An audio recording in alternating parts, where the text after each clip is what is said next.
Over the many years that football has graced our lives, the game has forever been evolving. Whether it be pace and tempo, tactical strategy, or data analysis, people have always found new and innovative ways to play the game. An interesting branch of this sport evolution is player roles. Of course, we all know about positions in football, but it's fascinating to take a look at the different styles and archetypes that players have within their positions. One of the most popular of these roles in the modern day is the deep-lying playmaker or regista. The deep-lying playmaker is essentially a central midfielder that sits in a deeper position in front of the two center halves and is known for their ability to start attacking movements and keep possession. Some of the most notable registas of the past are Andrea Pirlo and Xabi Alonso, who both had incredible careers embracing the role and becoming massive pieces in their team's success. Like most styles of play in any sport, though, the deep-lying playmaker has its strengths and weaknesses. In today's game, the role of the regista has gained much respect and admiration from football critics across the world, with possession-based football being the go-to in footballing strategy. But is it overvalued? Or is it simply not getting enough recognition? Strengths.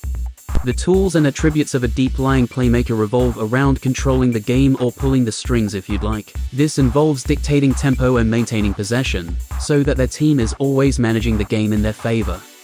These attributes include a high footballing IQ, confidence with the ball, a range of passes, technical dribbling and vision. All of these traits combined allow the regista to take over games and be on the front foot throughout the entire 90 minutes.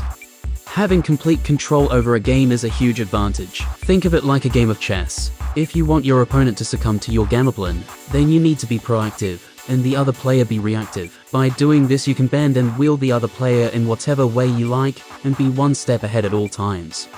Real Madrid midfielders Toni Kroos and Luka Modric are phenomenal at controlling a game. Well, what do you expect from two players with a combined 9 Champions League medals? Both players excel at managing game situations, when to slow play down, and when to speed it up, accompanied by a great variation of passes. They have the footballing knowledge to understand when to play the long ball, and when to pass it around the back, which is key to keeping the defense guessing.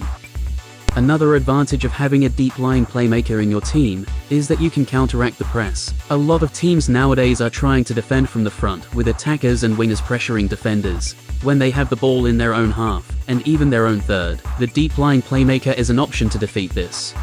Let's be honest, there are many players, especially defenders and defensive midfielders, who struggle with the ball when the opposition are on them. Players end up panicking and making sloppy passes, or just end up kicking it up the pitch to relieve the pressure. By playing a deep-sitting midfielder who is confident and skilled enough to pass out of those positions, the team can advance the ball up the pitch and transition smoothly from defense to attack. One of the best at this is Spanish legend Sergio Busquets. The 3x Champions League winner and 8x La Liga winner has been at the heart of Barcelona's midfield for more than a decade, and was part of the iconic Spain team that won the 2010 World Cup and 2012 Euros. For a tall player, Busquets is exceptional with the ball at his feet, combining composure and awareness with good strength. This allows him to retain possession of the ball in tight areas, and have the confidence to link short passes together with his teammates. We see this in Manchester City midfielder Rodri as well, who is basically a carbon copy of Busquets, and currently playing at the same level of quality. Weaknesses.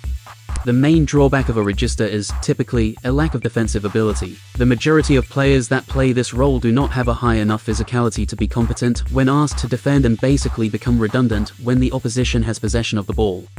A lot of these players are too slow to get back when being counterattacked, not strong enough to challenge for the ball in tackles, and too small to be effective in aerial battles. All of these add up to make a defensive liability.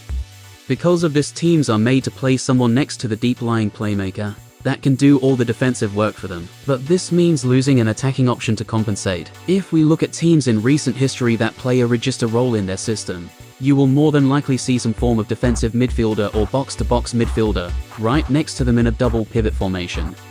A good example of this is Jorginho from his time at Chelsea, who had N'Golo Kante paired with him. Due to Jorginho's incapabilities to defend, he can't be effective as a single defensive midfielder and needs help, otherwise the back line would be exposed, and threats on goal would happen too often. In the past, players who could spray long passes around the pitch, like a regista can, were celebrated and applauded for such pinpoint accuracy. Think of likes of Paul Scholes and Steven Gerrard, who were well known for their 40-50 yard passes across the field. in the present game. However, this trait is not as unique and rare as it once was, and it comes down to players being more well-rounded. Every week we see players from every position make these kinds of passes consistently, and having that ability is no longer anything special or different. England captain Harry Kane is an amazing long passer of the ball, and he plays as a striker. It's the same with Trent Alexander-Arnold, RB, and Hakim Ziyech. RW- really good playmakers are now seen all over the pitch, making it a less essential trait for a defensive midfielder.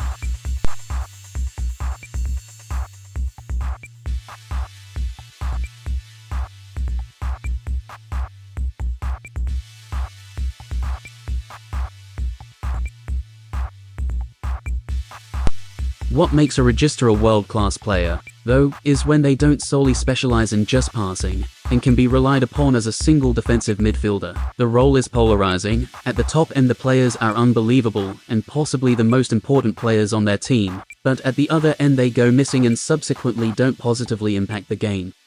Let me know your thoughts. Is the role underrated or overrated? Who is the best deep-laying playmaker in the world right now? Are they really that good, or are they made to look good by the players around them?